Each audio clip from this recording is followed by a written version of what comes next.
ABP news आपको रखे आगे।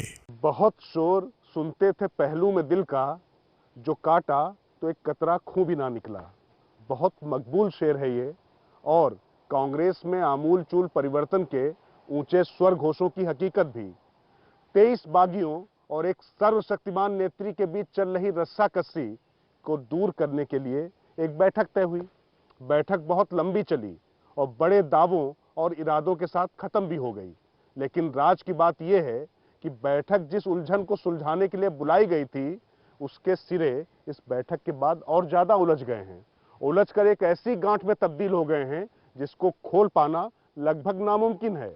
मतलब ये कि लोकतंत्र की दुहाई देने वाले कांग्रेसियों को यह संदेश दे दिया गया है कि कांग्रेस गांधी की है और गांधी कांग्रेस के। मतलब बिना गांधी के कांग्रेस का कोई अस्तित्व ही नहीं है।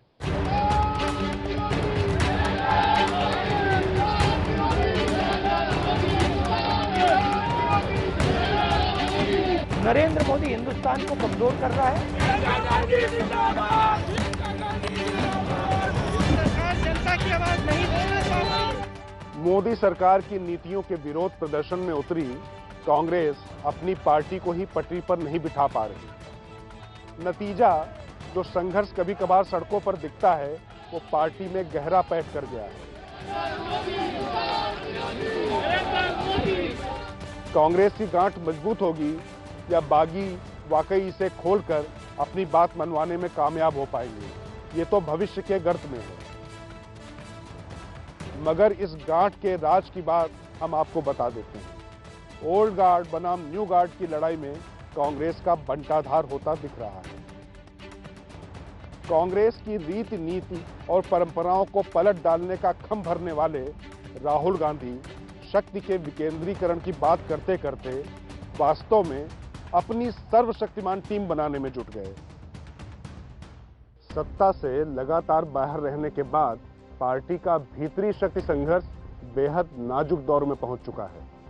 सुलह के लिए बुलाई गई बैठक में भी कोई नतीजा तो निकला नहीं, उल्टे बात और उलझ गई।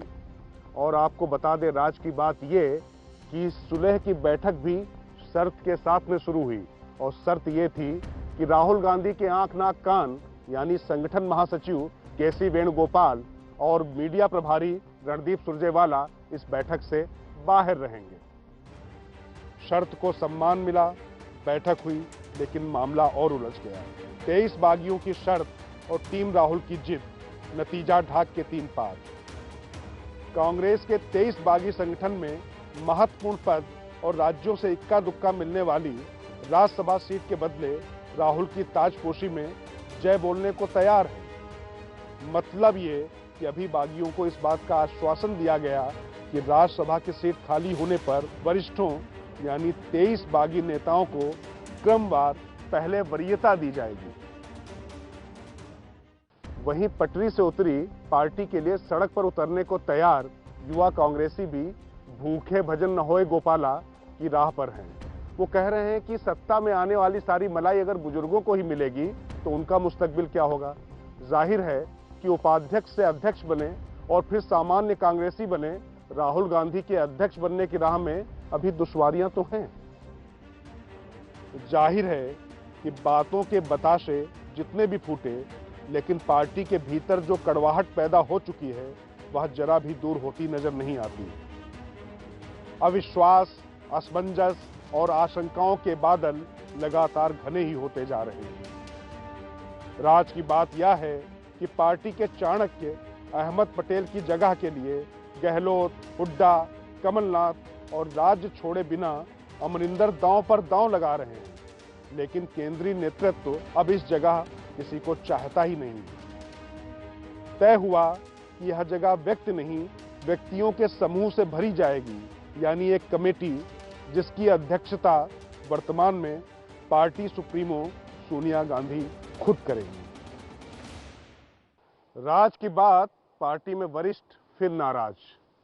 23 बागी नेताओं में से एक नेता का कहना है कि पार्टी के अध्यक्ष राहुल गांधी और सलाहकार समिति की मुखिया सोनिया गांधी, तो उस समिति में रहने और कहने को होगा क्या, यानी बात बनती दिख नहीं रही।